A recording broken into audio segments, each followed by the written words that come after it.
The next group of people to arrive in Ireland were after the flood, and this is when the historical accounts start to become a lot more valid.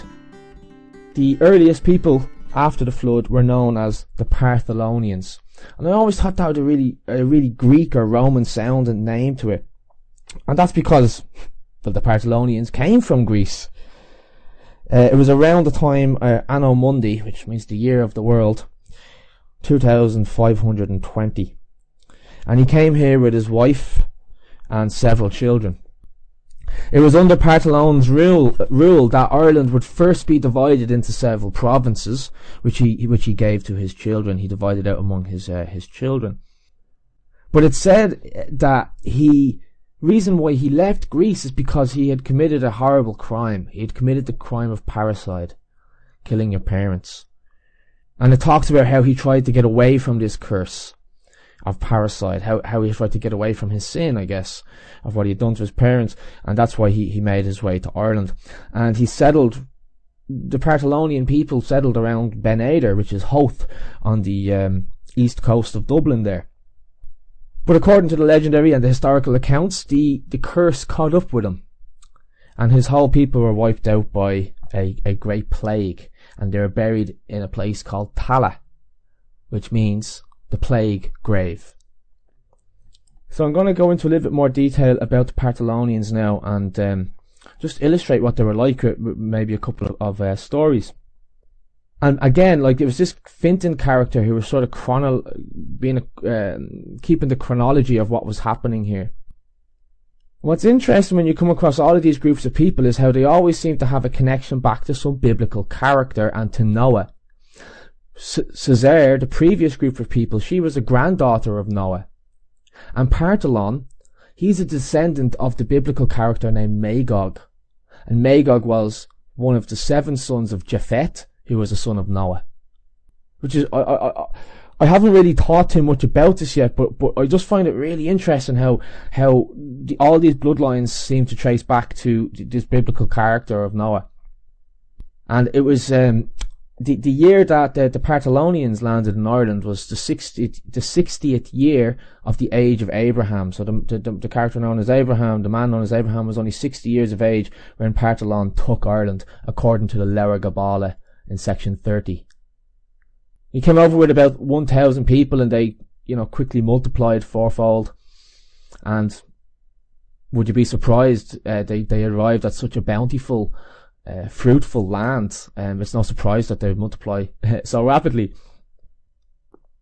The first battle in Ireland also took place under the reign of Partholon, when his people encountered these ones who, they say they came from the sea, but there's actually mixed accounts about the origins and descriptions of these people. They were known as the Fomorians. And some of them, like a guy called Brehon and his father, King Elitha, are described as handsome and golden haired, and others are described as dark. And then there's even more that are described as grotesque creatures and made up of the limbs of different animals whose pores seep this venomous poison that's fatal to anything it touched. They're portrayed as this race of demonic demigods who terrorized Ireland's ancient people. And some people have compared them to the pantheon of Greek gods. You know what I mean? You've got the Greek gods, and they were fighting against the Titans, the evil ones. Whatever the case may be about this group of people, they survived on Ireland for a very long time, and some people even refer to them as the Aboriginals of Ireland. That even when the Caesarians were here, that the Fomorians were floating about as well off the coast on the islands. And some people also say that they came from Africa. And the Fomorians, it's also pronounced Fomoraic, and people think that might be in Morocco. But we don't know. It's speculation, and I want to point that out, that it is speculation, a lot of this. We have all this information. All we can do is put it together and use our rational thought, critical analysis, and try and come up with the most, try and make the most sense of it and the most rational explanation for these things. So the Partholonians were the first group of people who would actually feel the force of the Fomorians.